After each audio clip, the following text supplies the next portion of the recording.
आम हिंदू धर्म अनुसार सावित्री ओषा एक गुरुत्वपूर्ण पर्व अटे। तेबे दर्शक बंधु एही दिवस जमदेवता को पूजा अर्चना करने द्वारा उभय पति पत्नी एवं परिवार को मंगल होता है।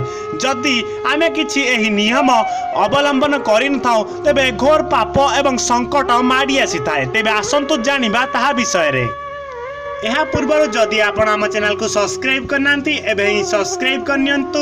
यह सहित पाखरे थिबा घंटी बटन को मध्य दबाई दियंतु जाफल कि आगामी अपडेट न्यूज पाई परिबे।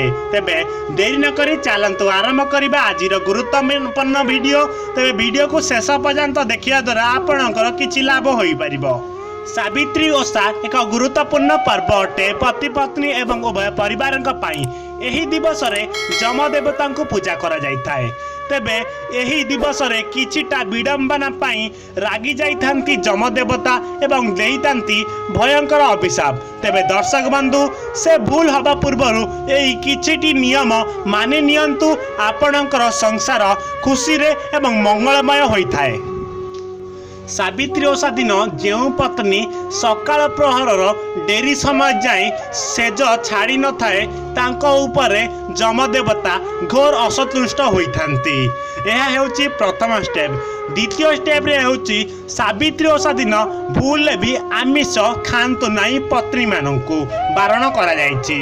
एही दिवस रे आमिष खाइबा द्वारा जमदेवतांकर घोर अभिशाप पड़ी थाए।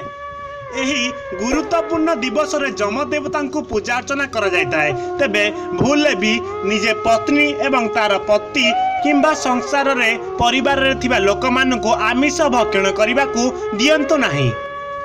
एहा परे सावित्री ओषा दिन जदि पत्नी अति डेरी समय जाए स्नान करि न थाए तेबे जमदेवतांकर घोर असंतुष्ट एवं अभिशाप पड़ी थाए। तेबे दर्शक बंधु सावित्री ओषा दिन सळ गाधुआ पाधुआ सारी नाना प्रकार फूल फल एवं भक्ति सहकारे जमदेवता को पूजा करने द्वारा निजर पत्नी एवं संसार पिला मानंकु बहुत सुफल मिलता है।